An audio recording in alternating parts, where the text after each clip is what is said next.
자, 오늘 본문은 이 두 개의 치유 사건이 겹쳐 있습니다. 마가가 이야기를 아주 특유하게, 마가 특유의 이야기의 기법입니다. 이야기 안에 또 다른 이야기를 끼워 넣은 거죠.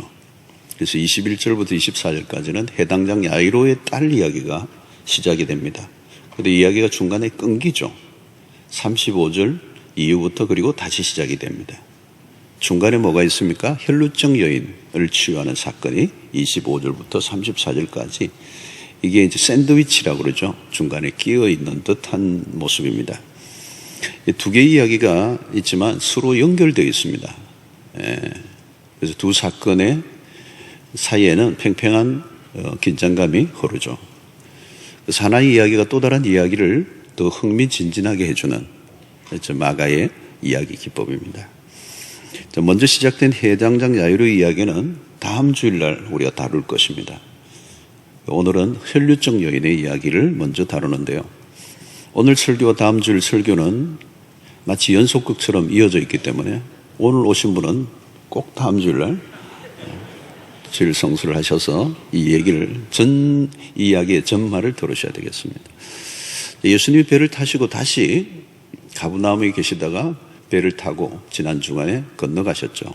귀신을 쫓아내시고 다시 배를 타고 가버나움으로 이제 동네로 돌아가셨습니다. 근데 건너편으로 가시자마자 마주친 사건이 오늘의 사건입니다. 해당장 야이로라는 사람이 예수님에게 먼저 찾아왔죠. 이유는 딸의 병이 매우 위중해서 우리 집으로 와서 좀 고쳐주십시오. 이렇게 부탁을 했습니다.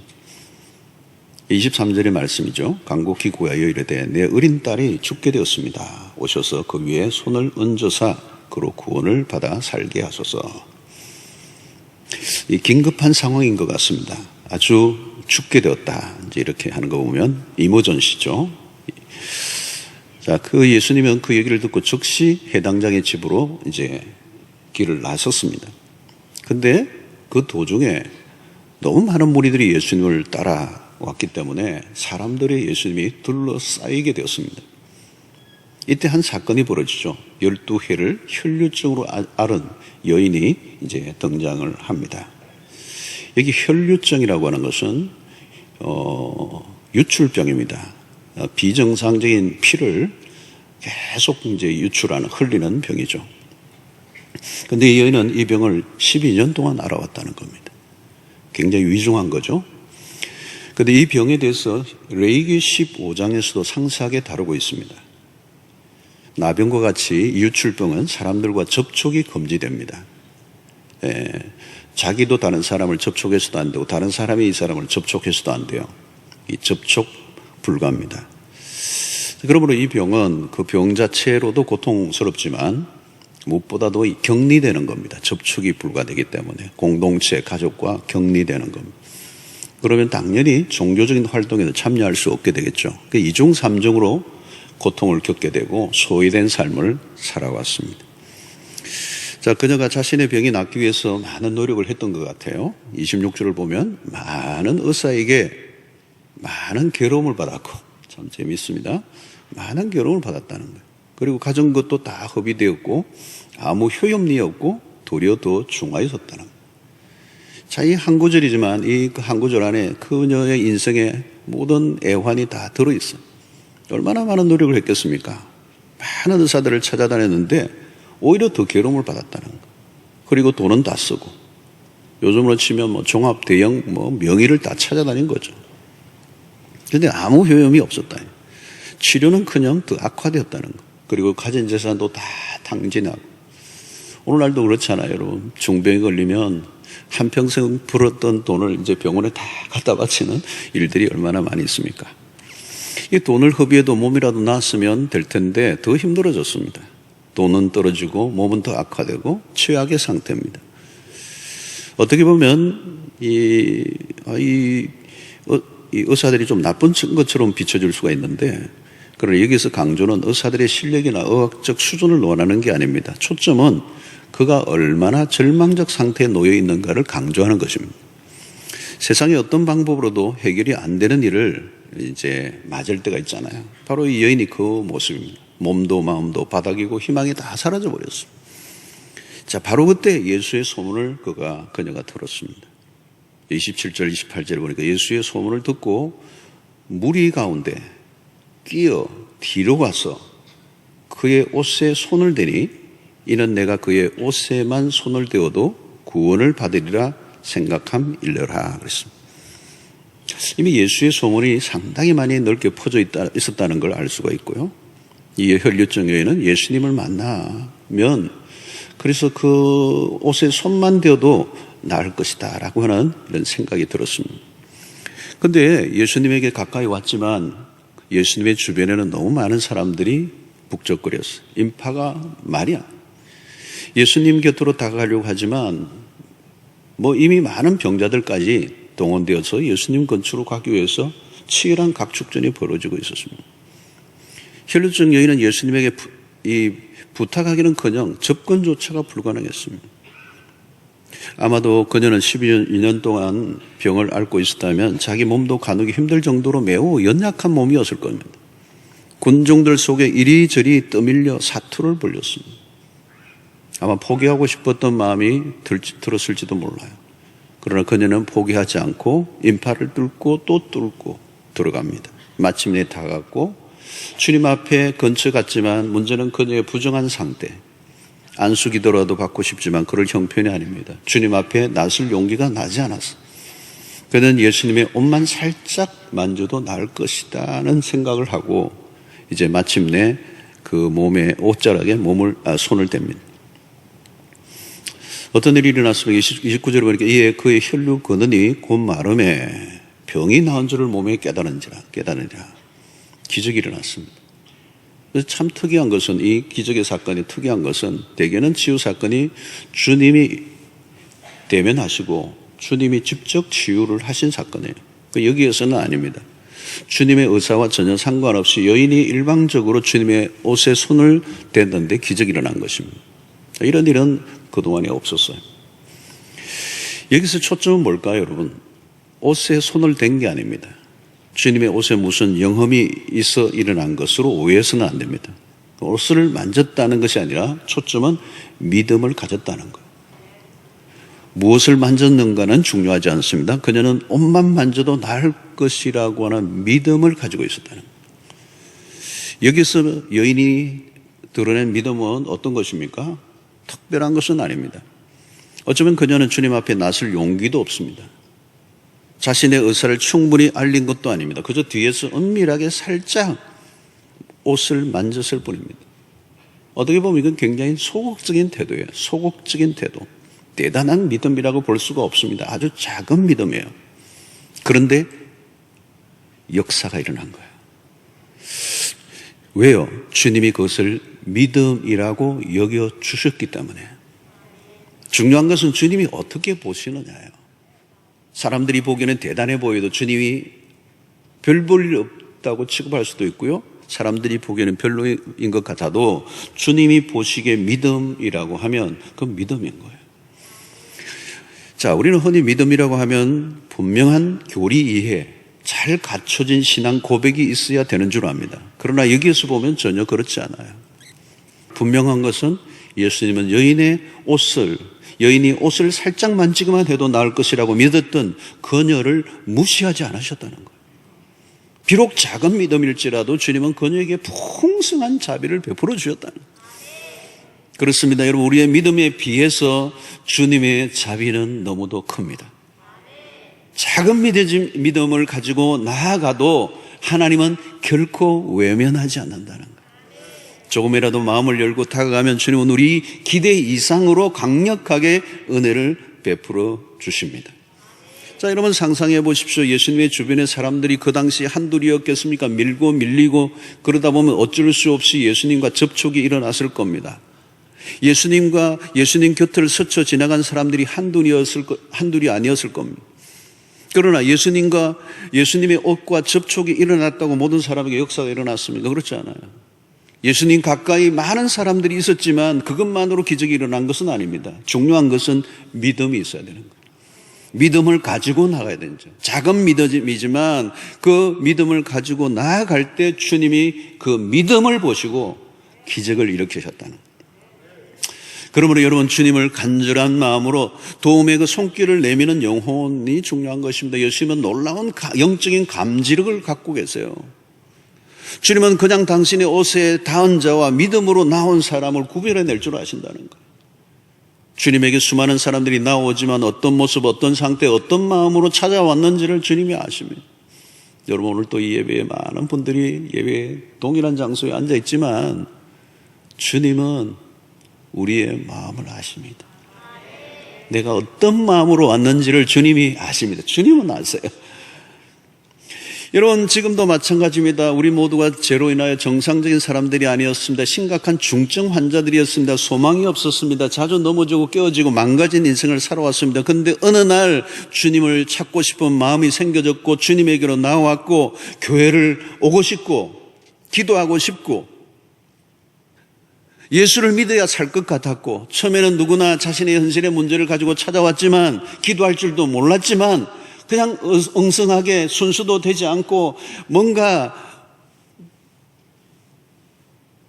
갖춰지지 않았지만 나를 살려달라고, 나를 불쌍히 여겨달라고, 나를 고쳐달라고, 나를 내버려두지 말라고 그런 마음으로 주님 앞에 나온 자들을 주님이 외면하지 않으신다는 거예요.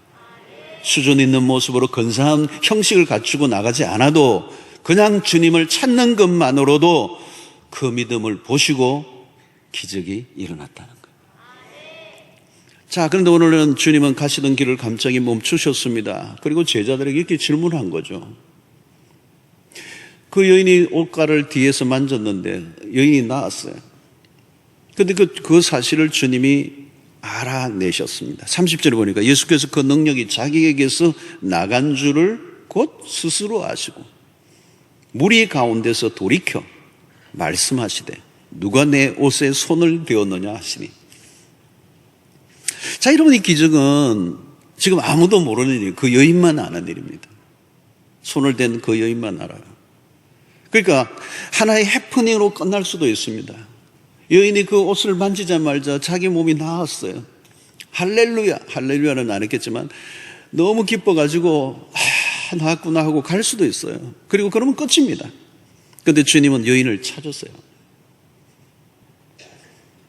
여기서 우리는 여러분 오늘 이 본문을 통하여 주님이 어떤 분이신가를 잘 보여주고 있습니다.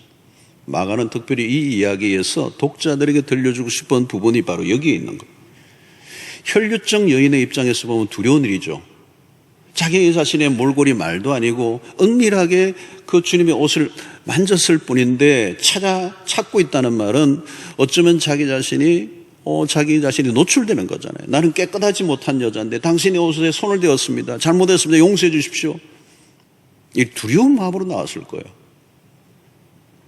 아무리 보아도 그 여인을 찾아야 할 이유는 이 본문 속에 보이지 않습니다. 무엇보다도 해당장 야이로의 입장을 우리가 생각해 보면 앞부분에 지금 그 딸이 죽어가는 이 상황 속에 그 딸을 살려달라고 주님을 찾아왔는데 자기의 집으로 가는 중에 지금 이 사건이 일어나 자꾸 시간이 지체되고 있으면 우리 딸이 죽는 거란 말이죠. 주님이 지금 이러고 계실 때가 아닙니다. 누가 보아도 혈류증 여인은 주님이 가시는 길을 가로막고 있는 방해자로 보일 수밖에 없어요. 너무너무 바쁜데 왜 이런 일이 터졌느냐는 거죠. 왜 이런 일로 인하여 우리의 가는 길이 자꾸 지체되고 있느냐는 거죠. 사실 여러분, 우리가 어떤 일을 하다 보면요, 특별히 자기 관리에 철저한 사람들은 갑자기 스케줄이 끼어들면요, 이게 용납이 안 돼요. 미리 예약된 만남이 아니면 만나주지 않잖아요. 가끔 바쁜 발걸음을 하고 있는데 성도가 마주쳤을 때 긴급하게 기도해달라고 부탁할 때가 있어요. 여러분, 사역자들이 사역을 하다 보면 치이다 보면 끼어드는 일을 귀찮게 여길 수가 있습니다. 주님에게도 사람들이 밀려들어서요, 사역에 쉼이 없었습니다. 사람들에게 둘러싸여 있어요. 지금도 마찬가지입니다. 그냥 가야 합니다. 야이로의 집에 먼저 선약이 있다고 하면 되는 것입니다. 그런데 표면적으로 보면 혈류증 여인이 끼어든 것으로 이렇게 보여지만 야이로의 딸의 치유를 지체시킨 일로 보여집니다. 시간의 지체로 인해 심각한 후유증이 생긴다면 나중에 크게 원망을 들을 만한 일입니다. 그러나 주님은 물러서지 않고 이 여인을 찾아내는 거예요. 자, 여러분, 여기에서 우리는 매우 중요한 것을 배우게 됩니다. 오늘 스토리에서 매우 중요한 부분입니다. 특별히 치유라고 하는 부분은 이 마가복음에서 매우 중요한 주제 중에 하나입니다. 치유 안에 많은 의미들이 포함되어 있는데 병이 낫는 것은 좋은 일이지만 그것만으로 온전한 치유가 아니기 때문에 그렇습니다. 우리는 단순한 기적 사건에만 눈길을 보낼 때가 있습니다. 그러나 치유보다 더 중요한 것은 그리스도가 누구이신가를 아는 것이 중요합니다. 그리스도는 단순히 기적을 일으키시는 능력자로만 보면 안 돼요. 예수님은 마술사가 아닙니다. 그리스도는 완전한 구원자이십니다. 전인적 구원을 베푸십니다. 부분적 치유가 아닙니다. 병 낫는 것만으로 완전한 기적이라고 볼 수가 없어요. 주님은 당신의 옷에 손만 댄 여인의 심정을 헤아리고 계십니다. 그리스도는 한 여인이 오랫동안 겪었던 고통을 충분히 이해하시는 분입니다. 그녀가 지난 세월 동안 겪었던 아픔이 얼마나 큰가를 알고 계세요. 그녀 자신이 겪어냈던 아픔들, 주변 사람으로부터 받았던 냉대와 거절로 인한 상처가 얼마나 깊은가를 알고 계셨습니다. 누가 내게 손을 대었느냐고 물으셨을 때 제자들은 그런 주님의 마음을 알아차렸을 리가 없습니다. 그냥 누군가 손을 댔겠죠. 제자들에게는 별로 관심이 없는 일이었습니다. 그러나 주님은 달랐어요. 여인의 병이 나은 것만으로 만족하지 않았어요. 그 여인을 직접 만나고자 하셨습니다. 주님은 1:1 대면을 원하셨습니다. 요즘 코로나로 인하여 우리의 모든 것이 비대면으로 바뀌었습니다. 비대면으로 우리는 편리한 부분도 많이 있죠. 그러나 여러분, 영혼을 돌보는 일은 비대면으로 안 됩니다. 대면이어야 합니다. 눈과 눈을 마주치고 마음과 마음이 마주치려면 대면을 해야 됩니다.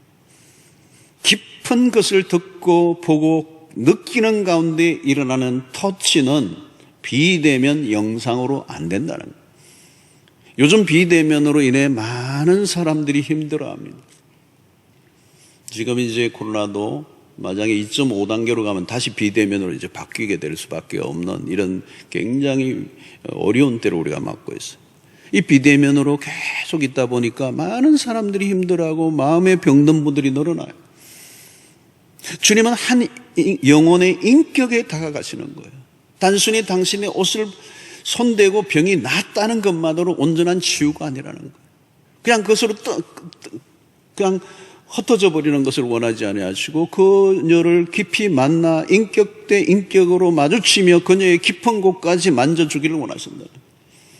주님은 기계적이고 물리적인 치유만으로 끝내고 만족하는 분이 아닙니다. 인격적인 접촉을 원하셨다는 거예요. 그래서 오늘 34절의 말씀이 그거죠. 예수께서 이르시되 따라 내 믿음이 너를 구원하였으니 평안히 가라. 내 병에서 놓여 건강할지어다. 주님은 여인을 향해 따라 내 믿음이 너를 구원하였느니라. 이제 그 군중 속에 있는 그 여인을 찾아내시고 그 여인을 향하여 주님은 따뜻한 음성으로 그녀의 믿음을 먼저 칭찬하십니다. 너의 믿음이 너를 구원하였느니라. 그녀에게 다른 것을 요구하지 않았습니다. 그녀의 상태가 어떠하든지 상관없습니다. 단지 그녀가 가진 조그만 믿음에 대해서 칭찬하셨어요. 그 조그만한 믿음, 당신이 가지고 있는 그 하나, 그 믿음이 너의 인생을 바꾸어 놓았다고 말씀하시는 거예요. 따라 내가 가진 믿음은 놀라운 것이야. 그 믿음이 너의 운명을 바꾼 거야. 아낌없이 칭찬해 주셨어요. 여러분, 작은 믿음을 가졌을지라도 상관없어요. 하나님은 큰 능력을 베풀어 주십니다. 무엇보다도 병이 낫다고 끝이 아닙니다. 더 중요한 것은 주님의 그 따뜻한 가슴을 그에게 보여주신 거예요. 그게 진짜입니다. 주님의 넓은 품 안에 한번 안겨보라는 거죠. 그 따뜻한 품에 안기면 그동안 받아왔던 사람들로부터 받은 냉도로 인하여 얼어붙은 가슴이 눈 녹듯 녹아지고 또 남는 것입니다. 이것은 일시적인 회복이 아니라 영원한 구원을 선포하시죠. 그래서 마지막이 뭐예요? 내 병에서 놓여 건강할지어다. 여러분, 이 여인이 그냥 자기가 스스로 옷을 만지고 나았다고 해서 그냥 떠나버렸다면 그 여인은 진정한 이 치유를 맛보지 못했을 거예요. 주님이 만나서 이 선포, 내 병에서 놓여 건강할지어다. 12년이라는 세월에 그 모든 무거운 짐, 병의 짐을 벗겨 주시고 완전한 치유를 선포해 주신 것입니다. 저는 요즘 마음이 아픈 분들이 많은 것을 보게 됩니다. 진찰을 해도 문제가 없대요. 뭐 다 찍었는데 이상이 없다고 얘기해요, 병원에서. 그런데 아픈 거예요. 다른 것은 다 갖추고 사는데 왠지 마음을 파고드는 아픔으로 시름시름 앓는 사람들이 너무 많아졌어요. 공허가 밀려오고 허무에 시달리고 우울함으로 뒤척이는. 특히 요즘은 여러분 이 여인이 겪었던 이 병으로 인하여 접촉금지, 그 질병처럼 우리도 역시 코로나 바이러스로 인하여 접촉 주의 명령이 떨어져 있어요. 사회적으로 격리되어 있어요. 우리는 서로 거리를 두고 살아갑니다. 마치 혈류증 여인과 같이. 우리는 관계 안에서 마음껏 터치하며 살아야 하는 존재들입니다. 손에 손을 잡고 어루만지고 포옹을 하고 얼굴을 마주하고 활짝 웃으며 살아야 합니다. 그런데 코로나 바이러스로 접촉을 하지 못하게 되었어요. 이전에도 외로웠지만 지금은 더 외로워진 겁니다. 가족 만나는 일마저 위험하게 여기고 살아가고 있는 오늘의 모습. 혈류증 여인은 이것을 12년 동안 경험한 것입니다. 옷만 대고도 만족하고 떠났을 여인에게 다가가신 주님은 우리에게 많은 것을 시사해 줍니다. 오늘 우리는 결론을 내면서 마지막 한 가지 더 생각해 볼 수 있는 것은 본문의 전개 과정을 잔잔히 들여다보면 혈류증 여인이 주님에게로 다가간 것은 맞지만 그것이 전부일까 하는 것입니다. 어쩌면 주님도 그 여인을 향해 다가가고 있지는 않았을까? 주님이 당신의 옷에 손을 댈 수 있도록 발걸음을 그곳으로 옮겼을 가능성도 있다는 거예요. 왜냐하면 그녀는 중환자예요. 12년 동안 깊은 고통과 절망 속에 피를 흘려야 했던 중환자예요. 군중을 홀로 스스로 뚫고 들어오기에는 매우 연약해져 있는 그녀를 주님은 이미 아시고 그 군중의 무리 속에서도 주님은 의도적으로 그 여인이 있는 쪽으로 서서히 걸어갔을지도 모르겠다. 몸도 마음도 지친 여인이 당신을 찾아 힘겹게 다가오는 한 영혼을 주님이 모르실 리가 없었어. 그녀가 다가온 것이 아니라 주님이 다가가셨다. 한 병든 여인을 향한 주님의 마음을 우리는 느끼게 됩니다. 다른 사람에게는 이 여인이 끼어든 것처럼 보일지 모르지만 아니에요. 주님은 이 사건이 메인이에요. 메인. 핵심이었어. 갑자기 일어난 해퍼닝이 아니라 예견된 사건이었고 주님의 의도된 사건이에요. 사랑하는 성도 여러분, 주님은 다가오는 사람에게만 사랑을 베푸시는 분이 아닙니다. 주님은 고통 속에 있는 자들에게 기꺼이 다가가시는 분이십니다. 우리는 조금이라도 우리의 마음을 주님께로 열기만 한다면 하나님의 자비는 흘러 넘칠 것입니다. 그리고 그 여인을 향해 말씀하셨던 것처럼 따라 내 믿음이 너를 구원하였으니 평안히 가라. 내 병에서 놓여 건강할지어다. 그 여인을 향해 말씀하셨던 이 선포가 오늘 우리에게도 동일하게 선포되어지고 주님의 능력과 기적과 주님의 그 따뜻한 손길을 이 연말에 경험하는, 그래서 내 경험으로 끝나는 것이 아니라 이 주님의 따뜻한 사랑과 이 놀라운 자비의 손길이 우리 소외되고 고통하는 우리의 많은 분들에게도 미쳐지게 되는 역사가 우리를 통해 있게 되기를 주의 이름으로 축원합니다.